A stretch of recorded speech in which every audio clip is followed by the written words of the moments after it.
இப்போ ஏற்பட்டு கடந்த ஒரு வாரம் ஆயிடுச்சு.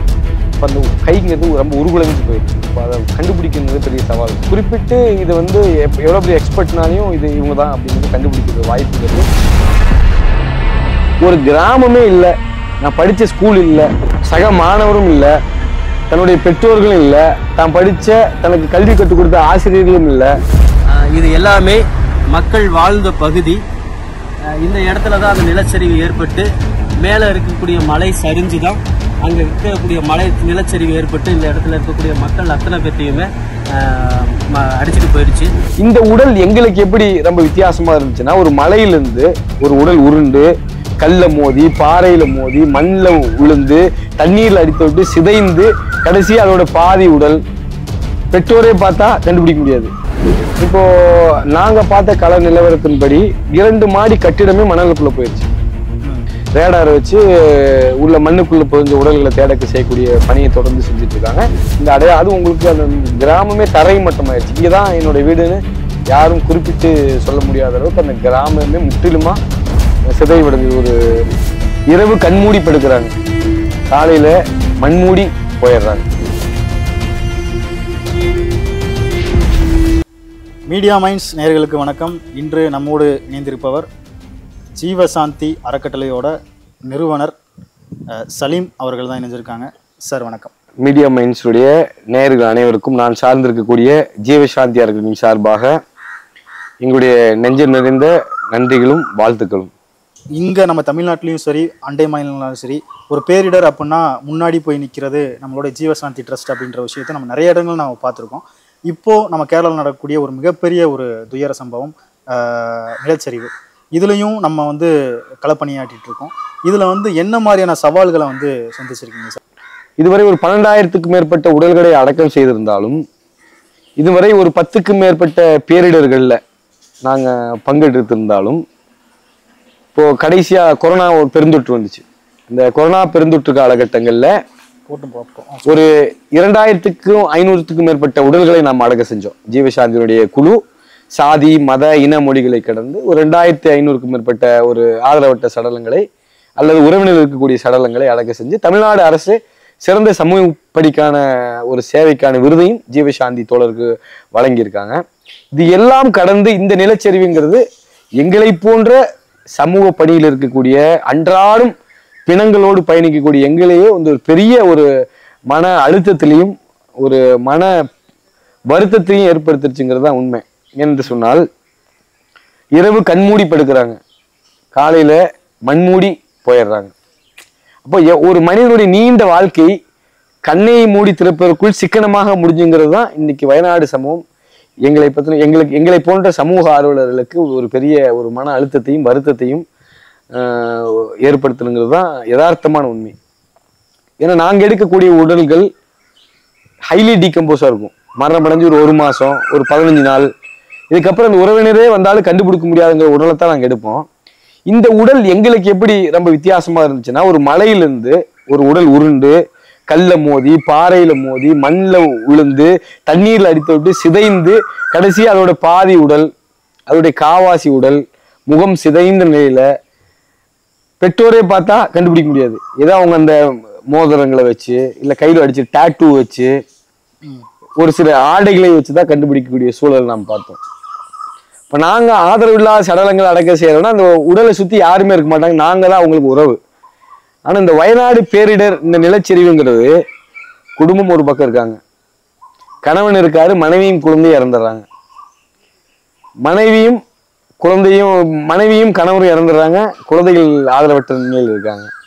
அப்படி ஒவ்வொருத்தங்களையும் பிரிந்து நிராயுதபாணியாக நிற்கக்கூடிய அந்த காட்சி என்பது உள்ளபடியே களப்பணியில் இருக்கக்கூடிய எங்களுக்கு ஒரு மீளாத ஒரு வடுவையும் துயரத்தையும் ரொம்ப கஷ்டத்தையும் ஏற்படுத்தி இருந்தாலும், இந்த மாதிரியான நேரங்களில் இனங்களை மொழிகளை மதங்களை கடந்து இப்ப நமக்கும் கேரளாவுக்கும் கருத்தியல் ரீதியாக இல்லை மொழி ரீதியாக எத்தனையோ கருத்து வேறுபாடுகள் இருந்தாலும், மனிதத்தோடு மதங்களை கடந்து இனங்களை கடந்து மொழிகளை கடந்து மனிதராக அந்த மக்களுடைய துன்பத்திலே நாம் கரகோர்த்தோம்ங்கிறது உள்ளபடியே ஒரு தமிழனாக ஒரு கோவையை சேர்ந்தவராக இருப்பதில் எங்களுக்கு அந்த வருத்தத்திலையும் ஒரு பெரிய மன அமைதியும் மன ஆறுதலையும் தரக்கூடியதாக இருந்துச்சு.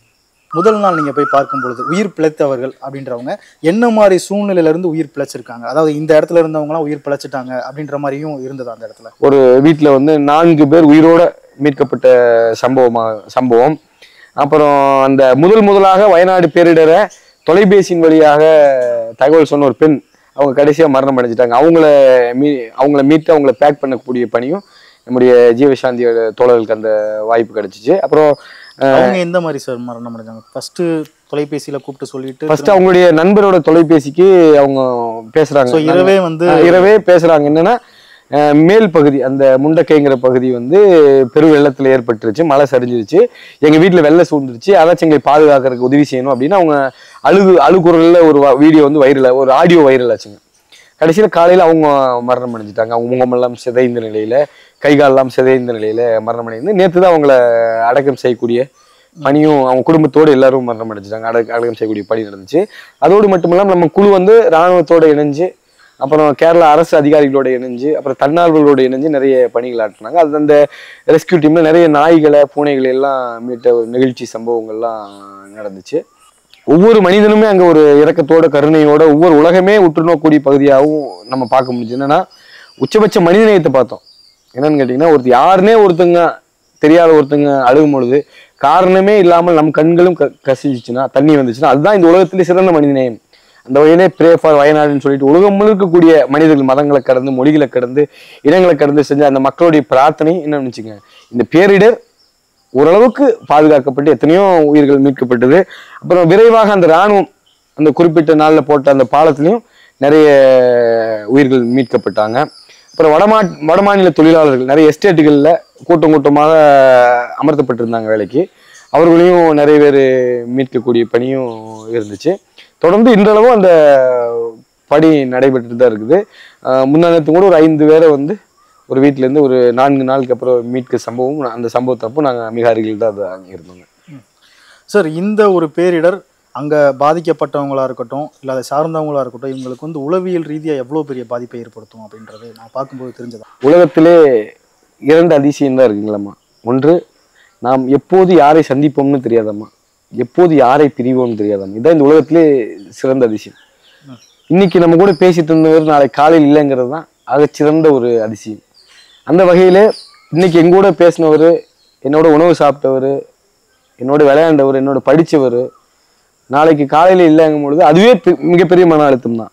ஒரு கிராமமே இல்லை, நான் படித்த ஸ்கூல் இல்லை, ஒரு குழந்தைகள் வந்து எப்படி உள்ளபடியே உளவியலில் ரொம்ப மிக குறைந்த எதையும் ஏற்றுக்கொள்ளக்கூடிய பக்குவம் இல்லை. குழந்தைகளுக்கு அந்த இழப்பு எப்படின்னா, தன்னுடைய படித்த சக மாணவரும் இல்லை, தன்னுடைய பெற்றோர்களும் இல்லை, தான் படித்த தனக்கு கல்வி கற்றுக் கொடுத்த ஆசிரியர்களும் இல்லை, தன்னுடைய ஸ்கூலும் இல்லை. அப்படிங்கும்போது அது உள்ளபடி மிகப்பெரிய ஒரு மன ரீதியான ஒரு அழுத்தம் தான். அதுலேருந்து மீள்றக்கே அந்த மக்களுக்கு மிக நீண்ட நாட்கள். அதை கருத்தில் கொண்டுதான் கேரளா அரசாங்கம் பாதிக்கப்பட்ட மக்களை சந்திக்கிறதுக்கு யாருமே அனுமதிப்பதில்லை. கேரளாவிலிருந்தும் தமிழகத்திலிருந்தும் பல்வேறு மாநிலங்களிலிருந்து சிறந்த உளவியல் நிபுணர்கள்லாம் வர வச்சு அவங்களுக்கான கவுன்சிலிங் கொடுத்துட்டு இருக்காங்க. அவங்க மீண்டு வரணும்னு இந்த பார்க்கக்கூடிய நேயர்களும் விரைவில் மீண்டு வந்து அவர் நம்மளை போன்று யதார்த்தமான ஒரு வாழ்வை, சாதாரண வாழ்வை வாழணும்னு நீங்க அனைவரும் பிரார்த்தனை செஞ்சுக்கணுங்கிறத இந்த நிகழ்வு மூலமாக உங்களை அனைவரும் கேட்டுக்கிறேன். கண்டிப்பா களத்துல பாதிக்கப்பட்டவங்களுக்கு என்ன மாதிரியான நிவாரண பொருட்கள் தேவைப்படுது சார்? பொதுவாக வந்து உணவுப் பொருட்களையே நிறைய பேர் வந்துட்டு இது பண்ணுறாங்க அப்படின்ற பட்சம், நீங்கள் களத்தில் இருந்தீங்க, இப்போ வரைக்கும் நம்ம டீம் அங்கே இருக்காங்க அப்படின்ற பட்சத்தில் அவங்களுக்கு என்ன மாதிரியான தேவைகள் வந்து அங்கே அதிகமாக? இப்போ நேற்றைய நிலவரப்படி அந்த பாதிக்கப்பட்ட மக்களை விட மிக மிக அதிகமான பொருட்கள் அங்கே குவிஞ்சிருச்சு. இப்போ அந்த மக்களுக்கு பிஸ்கட்டோ இல்லை பால் பவுடரோ அரிசியோ எல்லாம் தேவையில்லை. அந்த மக்களுக்கு நாம் பார்த்த வரையும் இன்றைக்கு இருந்த ஒரு வீடு, தன்னுடைய குடும்பம், தன்னுடைய தொழில், வாழ்வாதாரம் எல்லாமே அடியோட நசுங்கிடுச்சு. அவர்களுக்கு தேவையான உணவையும் பாதுகாப்பையும் உறைவிடத்தையும் அரசாங்கம் முகாம்களை வைத்து தங்க வைத்திருக்காங்க. ஆகவே இதை பார்க்கக்கூடிய நேயர்கள் ஏதாச்சும் அவங்களுக்கு பெட்ஷீட் வாங்கி கொடுக்கணும், இல்லை பாய் வாங்கி கொடுக்கணும், இல்லை ஏதாச்சும் அரிசி வாங்கி கொடுக்கணும்னு நினச்சா அந்த எண்ணத்திலேருந்து மாறுபட்டு ஒரு 15 நாள் 20 நாள் 1 மாதம் கழிச்சு அந்த மக்களுக்கு தேவையான ரீஹாபிலிட்டேஷன், மறுவாழ்வுக்கு தேவையான உதவியை செஞ்சாதான் அவர்களுக்கு பயனுள்ளதாக இருக்குங்கிறதும் இந்த மீடியா மைண்ட்ஸ் மூலமாக இதை பார்க்கக்கூடிய நேயர்களுக்கு நாங்கள் இதை பகிர்ந்துக்கிறோம். அவர்களுக்கு போதுமான அளவுக்கு நிவாரணப் பொருட்கள் இருக்குது. இப்போ அவர்களுக்கு தேவையான குடியிருப்புகள் தான் ரொம்ப மிக முக்கியம், அவசியங்கிறது தான் இந்த நல்ல நேரத்தில் உங்களோட நாங்கள் பகிர்ந்துக்கிறோம். இந்த முழுமையா இந்த ரெஸ்கியூ அப்படின்றது நிறைவடைக்கிறதுக்கு, அதாவது முழுமையா முடிக்கிறதுக்கு எவ்வளவு நாள் ஆகும் சார்? முழுமையடைகிறதுக்கு எல்லாரையும் கிளியர் பண்ணி எல்லாமே எடுத்து இது பண்றதுக்கு. இப்போ நாங்க பார்த்த கள நிலவரத்தின்படி 2 மாடி கட்டிடமே மணலுக்குள்ள போயிருச்சு. அப்போ இன்னைக்கு இருக்கக்கூடிய தொழில்நுட்பத்தை வச்சு, ரேடாரை வச்சு ஒவ்வொரு குழு, இன்னைக்கு கூட ராணுவத்துடைய ஒரு 3 தொழில்நுட்ப குழு வந்து ரேடாரை வச்சு உள்ள மண்ணுக்குள்ள புதைஞ்ச உடல்களை தேடக்கு செய்யக்கூடிய பணியை தொடர்ந்து செஞ்சுட்டு இருக்காங்க.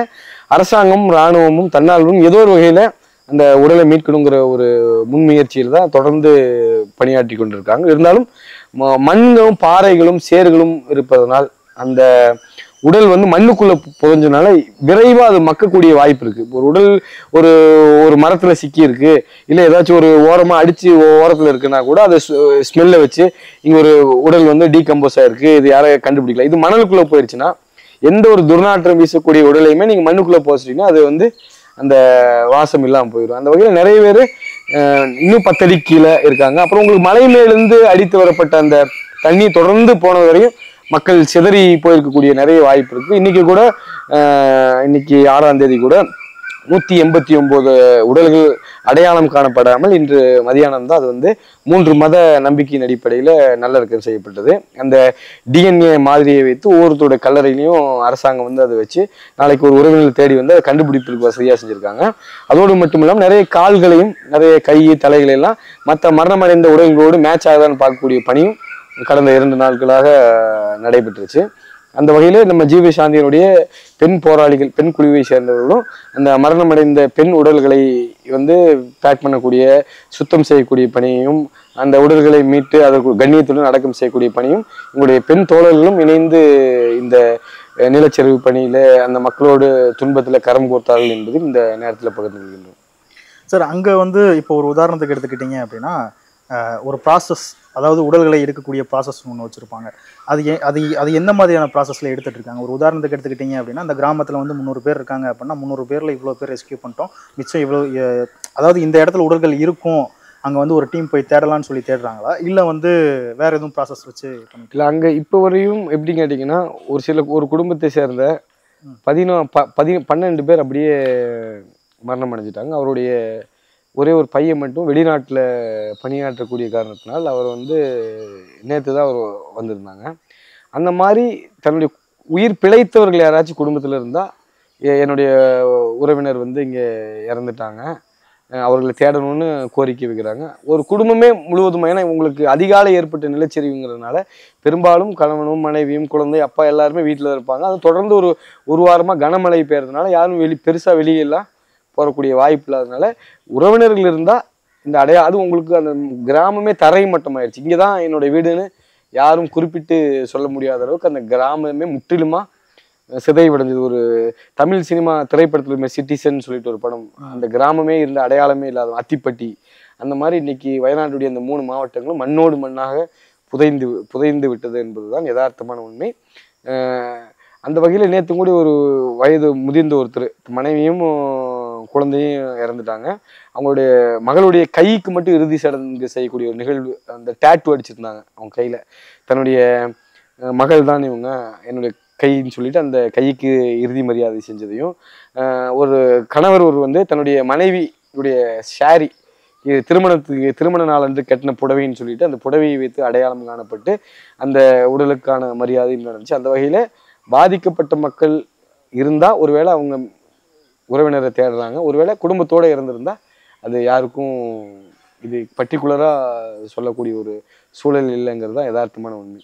இப்போ எடுக்கக்கூடிய உடல்களை அவங்ககிட்ட வந்து காட்டிட்டு தான் எடுத்துட்டு போய் அடுத்த ப்ராசஸ் பண்றாங்க. இல்லை, நீங்கள் உடலை எடுத்தோடனேயுமே அங்கே இருக்கக்கூடிய பகுதியில் கொண்டு போய் அதை க்ளீன் பண்ணி ஒரு ஸ்டோரேஜ் பண்ணிடுறாங்க.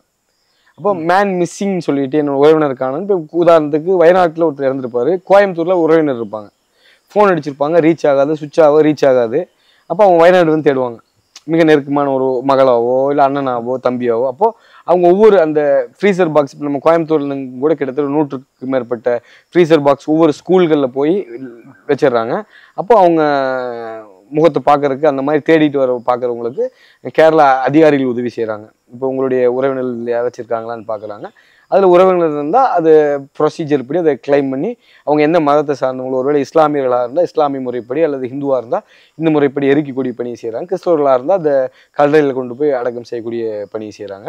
அந்த வகையில் கேரளா அரசு அதிகாரிகளும் மிக துரிதமாக பாதிக்கப்பட்ட மக்களுக்கு கரம் கொடுக்கக்கூடிய பணியை நாம் பார்க்கிறோம். மிக நெகிழ்ந்து பாராட்டப்படக்கூடிய ஒரு பணியாக அந்த பணியை நாம் பார்க்கிறோம்.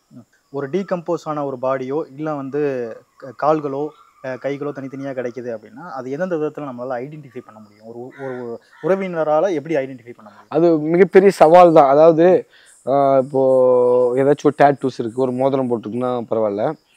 இப்போ ஏற்பட்டு கடந்த ஒரு வாரம் ஆயிடுச்சு. அப்போ அந்த கைங்கிறது ரொம்ப உருகுலைஞ்சு போயிடும். அப்போ அதை கண்டுபிடிக்கிறது பெரிய சவால் தான்.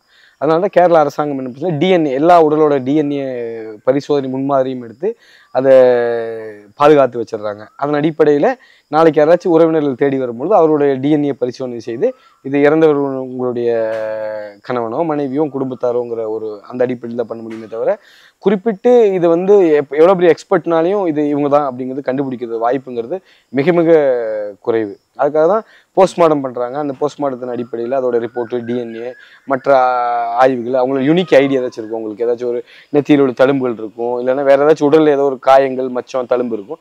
அதை வச்சு கண்டுபிடிக்கலாம். மற்றபடி ஒரு பர்டிகுலர் கையை காலை வச்சு இது இவங்களோடதுன்னு கண்டுபிடிக்கிறதுங்கிறது, அது ஒரு வாரம் கழிச்சு கண்டுபிடிக்கிறது பெரிய சவால் நிறைந்த ஒரு பணி தான். கண்டிப்பாக ஜீவசாந்தியோட சேவை வந்து இந்த உலகத்திற்கும் இந்த மனித இனத்திற்கும் ரொம்ப தேவைப்படக்கூடிய ஒரு விஷயமா இருக்கு. கண்டிப்பா எங்களுடைய பாராட்டுகள் நமது குழு. நன்றி சார். இந்த பேரிடரையும் மக்கள் எப்படி வெற்றி கொண்டார்கள் என்றால், நம்ம கண்கூட பார்த்த இறுதி செய்தி என்னன்னா, மக்களுக்கு சொல்லக்கூடிய இதன் மூலம் நேருக்கு சொல்லக்கூடிய செய்தி என்னன்னா, இந்த பேரிடரை மக்கள் வென்றது ஒருபோதும் மதங்களாலோ மொழிகளாலோ அல்ல, மனிதநேயத்தால் மட்டும்தான் இந்த பேரிடரை மக்கள் வெற்றி கொண்டு இருக்கிறார்கள். ஆகவே இந்த பேரிடர் மக்களுக்கு சொல்லக்கூடிய செய்தி, எப்படி இந்தியா ஒரு வேற்றுமையில் ஒற்றுமையான ஒரு தேசமோ அதுபோன்று சாதி இத மொழிகளை கடந்து சமத்துவத்தோடும் சகோதரத்துவத்தோடும் சமூக நல்லிணக்கத்தோடும் மனிதனை மனிதனாக மதித்து வாழணுங்கிறத இந்த இயற்கை பேரிடர் வயநாடின் மூலமாக ஒட்டுமொத்த உலகத்திற்கும் ஒரு சுப செய்தியை சொல்லியிருக்கு. இந்த பேரிடர் மூலமாக நாம் அனைவரும் ஒற்றுமையாக இருக்கணுங்கிறது தான் ஒரு நல்ல செய்தி. மதங்களை கடந்து உலகெங்கிலும் மனிதநேய காற்று வீசட்டுங்கிறது தான் எங்களுடைய பிரார்த்தனை. கண்டிப்பாக. இவ்வளோ நேரம் எங்களுக்காக டைம் ஸ்பெண்ட் பண்ணி இந்த ஒரு பேட்டி கொடுத்ததுக்கு ரொம்ப நன்றி.